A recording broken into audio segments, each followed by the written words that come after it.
Hello, welcome. Today we're going to be looking at a couple of things in magnets and magnetic field. Natural magnet. Natural magnet occurs naturally as a piece of stone known as lodestone, a dark colored ore of iron found naturally. It possesses the following properties. It attracts pieces of iron towards itself. It sets in a fixed direction, north-south, when freely suspended. Now we'll talk about artificial magnet.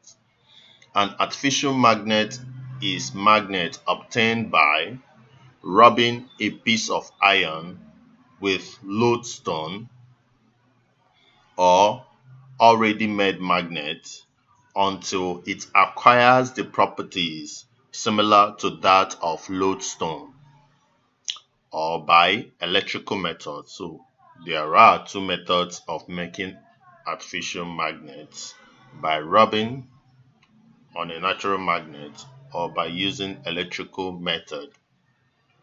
Now we go forward to general properties of a magnet.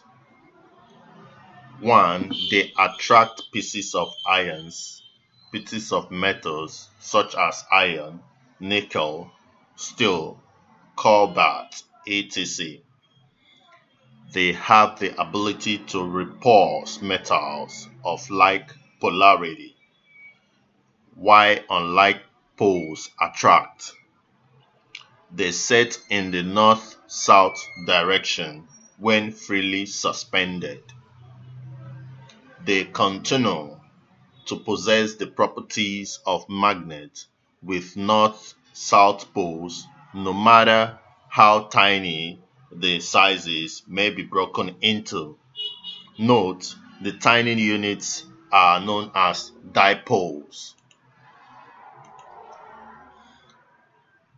Methods of making magnet and demagnetization.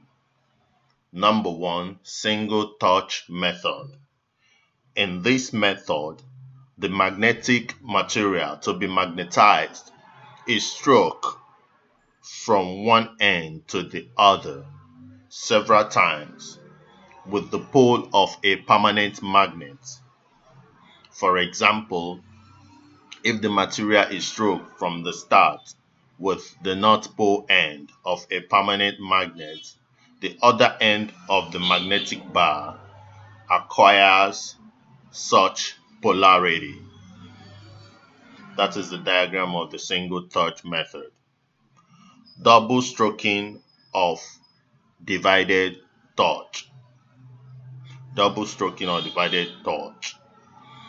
A steel bar can be magnetized by stroking the bar from the middle with opposite pole end of two permanent magnets towards the opposite ends. If a north pole and south pole ends of the two permanent magnets are used in stroking a metal bar from middle to opposite ends several times, opposite polarity are formed. That is the diagram of a double stroking divided touch. Hammering method. This is an obsolete method which was adopted by placing a red-hot steel bar along the earth north to south field and hammered repeatedly for some time. The bar is then allowed to cool in the same direction. On testing, the lower end will be found to possess a weak north polarity.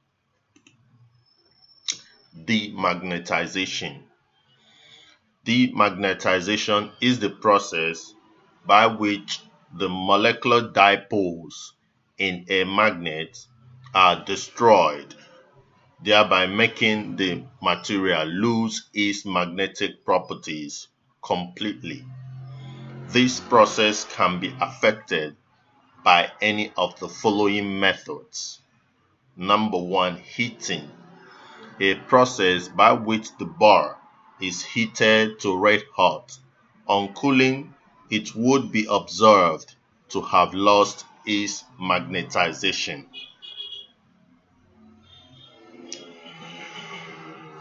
Electrical method. The magnet is placed in a solenoid connected to an alternating current and placed in the west-east direction. The AC takes the magnet through a diminishing magnetic cycle until it loses magnetism. The west-east direction in which the solenoid is placed is to ensure that no residual magnetism is left by induction in the Earth's magnetic field. Magnetic field of a permanent magnet. Temporary magnet is one which can be easily magnetized and easily demagnetized as soon as the magnetizing source is removed, e.g. soft iron. Permanent magnet is one which is slightly difficult to magnetize, but once magnetized, it is easy to demagnetize. It is not easy to demagnetize, sorry. Example, steel, alloys, etc. So now we know the difference between permanent and temporary magnets. Magnetic field. Magnetic field is the region or space around a magnet where its force of attraction and repulsion can be felt. This force is much stronger at the poles. Magnetic lines of force or magnetic flux. Magnetic line of force is defined as the line in a magnetic field along which a north pole tends to be driven.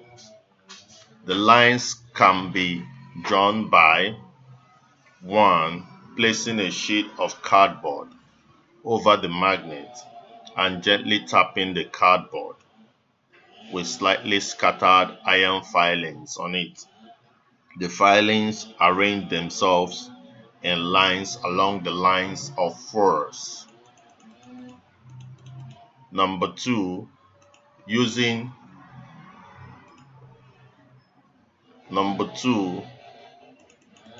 plotting compass. The direction of the pointer needle helps in tracing the direction of the lines of poles N. So this is what you can see. This is a north pole, goes out from here, south pole comes in here, goes from north pole to south pole.